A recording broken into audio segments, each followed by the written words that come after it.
Fala pessoal, como é que vocês estão? Sejam muito bem-vindos a mais um vídeo do canal. E eu confesso que inicialmente eu não estava muito ansioso para o próximo planeta de Honkai Star Rail. Pelo que foi apresentado logo no começo, eu achava que Plano Arcadia seria um lugar meio sem graça, genérico, sem alma, mas eu me enganei. Esse planeta é muito peculiar e enigmático. E se por um acaso você for interessado em conhecer mais sobre Plano Arcadia, nesse vídeo eu vou te explicar tudo. Mas antes, claro, se você não é inscrito no canal e tem interesse em um conteúdo mais voltado para a história de Honkai Star Rail, se inscreve aí, deixa teu like também e, se possível, vira membro para dar aquela força.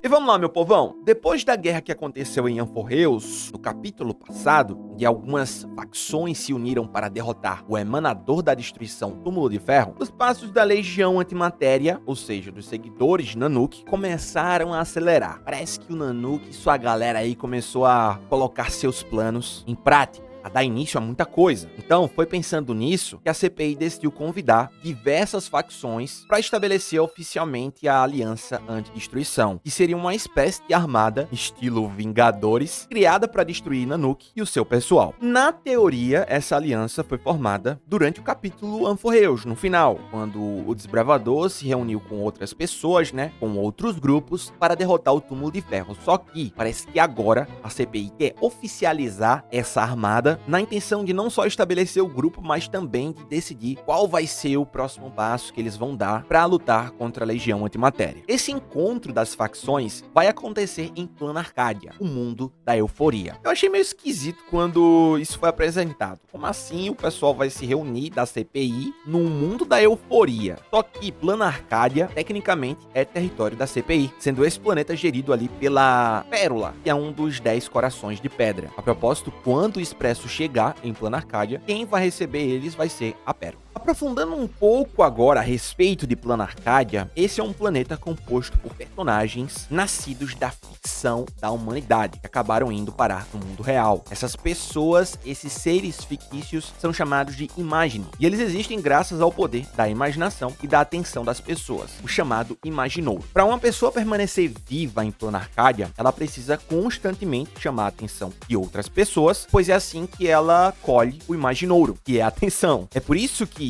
a galera desse planeta faz todo tipo de maluquice para conseguir coletar Imaginouro. Existe uma lenda que diz que Arra pintou uma lua fantasma no céu. Essa teria sido a primeira criatura fictícia, ou seja, a Imagine, a existir. Depois que a Lua Fantasma nasceu, 8 integrantes dos Atores Enlutados, que é uma facção que segue a euforia, apresentaram histórias absurdas para a Lua, buscando ter uma audiência com Arra, o Aeon da euforia. Após esse evento, sempre que a Lua Fantasma fica cheia, uma cerimônia divina conhecida como Brincadeiras da Lua Fantasma tem início. 8 jogadores participam de uma eliminatória e, ao conquistarem uma máscara, tornam-se suplicantes. Os suplicantes, ao obterem uma máscara e anunciá-la, chamam a atenção do público e passam a carregar o Imaginouro das pessoas. Para resumir, nessa cerimônia, o objetivo dos suplicantes é o de entreter o público de Plano Arcadia ao máximo para acumular Imaginouro e atrair o olhar de Arra, aquele que mais se destacar entre os suplicantes. Diz a história que receberá a bênção da euforia e ganhará a chance de encontrar pessoalmente com Arra. Além disso, Arra também concederá ao vencedor sua autoridade por 1 minuto.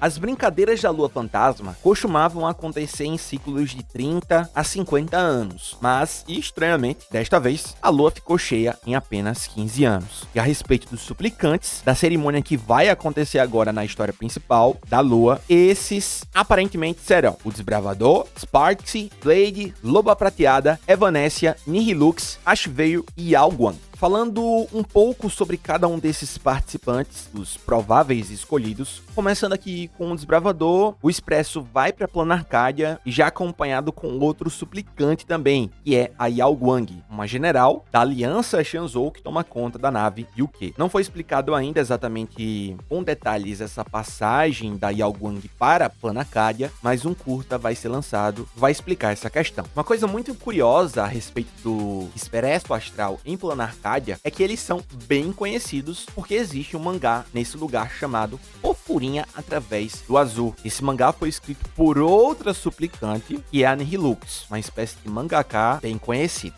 Além do Desbravador, que vai ter um papel importante nesse arco, ele deve também conseguir aí o caminho da euforia. Outra personagem que vai ter muito destaque em Plano Arcadia vai ser a Himeko, porque Plano Arcadia é a terra natal dela. Além do Desbravador e da Himeko, a Sparx também, que é a Sparkle em Plano Arcadia, vai ter um papel interessante nesse novo arco. Sparkle aqui é conhecida por ser uma streamer famosa. Não é só ela que vai estar nesse planeta, o Sampo também vai estar nessa nova região, o que faz total sentido, né? Até porque parece que tem uma taverna, um local que é fortemente ligado aos tolos em Plano Arcadia. Outro tolo mascarado deve dar as caras em Plano Arcadia, eu acredito que seja a Vita de Honkai Impact Third. Acho que já faz mais ou menos um ano aí que foi lançado um crossover canônico entre Honkai Star Rail e Honkai Impact Third, e nesse crossover a Sparkle chamou uma personagem conhecida como Vita para participar dos tolos mascarados, e parece que ela aceitou. A propósito, a Vita é listada como um dos procurados ali pela CPI, então é mais do que certo essa personagem também aparecer em Plano Arcadia. Apesar de que a história dela, pra você entender, mano, você tem que conhecer um pouco mais da lore do Impact. Mas eu acho que brevemente, se ela aparecer em Plano Arcadia, a sua lore deve ser explicada. O que eu encontrei sobre a Vita é que ela seria uma das antigas representantes da divindade Sar, tinha como objetivo reconstruir sua civilização. Muitas coisas parece que aconteceram na história do Impact até a Sar morrer, então a Vita absorveu boa parte de seus poderes, tornando-se assim uma espécie de divindade. Vita seria como uma observadora de vários mundos.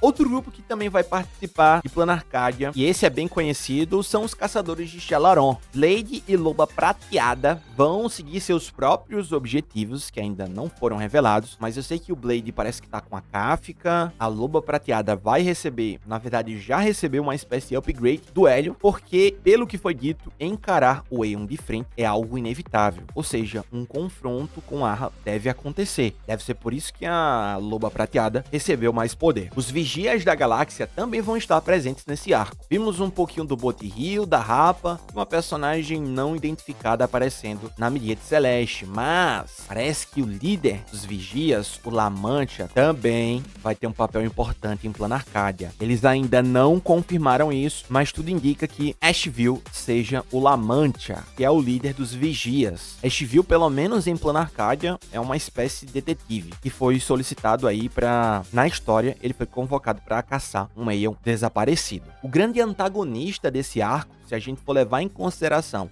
a Miríade Celeste, vai ser o Assad Pramadi. Eu acho até que eu já tinha falado sobre isso em outros vídeos, mas a partir de agora, tudo indica que os Emanadores vão ser os principais antagonistas da história do Star Rail. Em Anforreus a gente teve o Túmulo de Ferro, e parece que agora vamos ter o Assad Pramadi, que é o Emanador da Destruição que busca acabar com o caminho da euforia. Na Miríade Celeste, pessoal, apareceu o Arra falando algumas coisas e logo depois o Assad. O que no contexto ali dava a entender que o Assad Pramadi seria o Arra, ou seja, tudo ali poderia estar sendo uma manipulação do Emanador para algum objetivo, não sei, para chamar o Arra talvez, não sei. Mas eu fiquei também pensando em outra possibilidade. E se na verdade o Assad Pramadi não é literalmente o Arra? Se for esse o caso, cara, o Arra trollaria absurdamente o Aeon da Destruição na Nuke. Eu acho até que esse seria o melhor caminho a ser seguido na lore de Plano Arcadia. O Assad Pramadi, na verdade, ser o Arra. Bom, mas no geral, sobre Plano Arcadia, da lore principal que temos, é isso. Essa história toda vai durar aí um ano, assim como Anforreus, mas não vamos ter o foco esse tempo todo apenas em Plano Arcadia. No segundo semestre, o Expresso Astral vai seguir para a série de entretenimento da Paz Interastral. Acho que vai ser aí onde vamos ter um foco maior no Corações de Pedra, porque apareceu o Opala na Miríade, então Corações de Pedra, a Pérola, talvez até o Diamond dê as caras também. Mas é isso, pessoal, o que é que vocês acharam do vídeo aí? Como é que vocês estão a respeito de Plano Arcadia? O hype tá alto, baixo?